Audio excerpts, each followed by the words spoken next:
नमस्कार शेतकऱ्यांनो, कांदा उत्पादक शेतकरी बांधवांसाठी आताच्या क्षणाची सर्वात महत्त्वाची आणि मोठी बातमी. कांदा भाव संदर्भातील कांद्याची भाव वाढणार का, कांद्याची भाव वाढणार तर किती वाढणार, कशामुळे वाढणार, काय त्या पाठीमागचं नेमकं कारण, सविस्तर थोडक्यात संपूर्ण लाईव्ह अपडेट बातमी आपण एवढीच्या माध्यमातून जाणून घेण्याचा प्रयत्न करावा.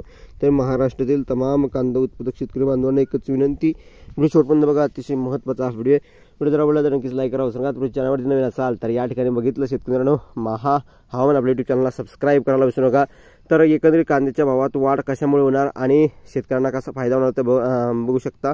नवीन कांदा येण्यास उशीर, कारण कांदा डिसेंबर अखेरीस जानेवारीच्या पहिल्या दुसऱ्या आठवड्यात विक्रीसाठी बाजारात येईल. यावर्षी पावसाने कांदा रोपाचे मोठ्या प्रमाणात नुकसान झाले, त्यामुळे कांदा लागवडी उशिरा सुरू झाल्या आहेत. परिणामी नवीन कांदा बाजारात येणं उशीर आहे.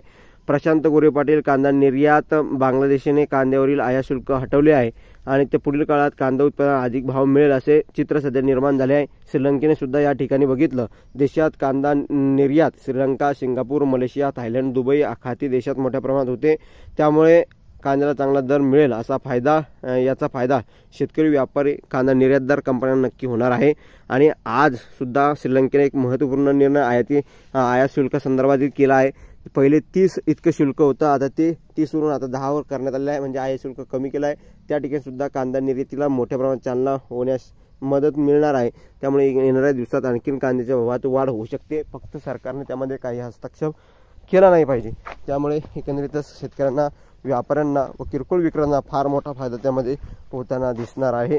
त्यामुळे येणाऱ्या दिवसामध्ये नक्कीच शेतकरी बांधवांनी या ठिकाणी विचार करून आपला कांदा विक्रीचे नियोजन करायचे आहे. अशातच या ठिकाणी 2 पैसे शेतकऱ्यांना मिळणार आहे, परंतु टप्प्याटप्प्याने विक्रीचे नियोजन करा आणि कांदा विक्री तुम्ही करू शकता. तर जी काही महत्त्वाची अपडेट होती तुमच्यापर्यंत पोहोचली. व्हिडिओ जर आवडला असेल तर नक्कीच लाईक तुम्ही केलंच नाही, चॅनलवरती नवीन चॅनलला सबस्क्राईब केलंच नाही. धन्यवाद मित्रांनो. माझा व्हिडिओ शेवटून व्हिडिओ माहितीपूर्ण अपडेट्स तोपर्यंत इथे थांबतो आहे.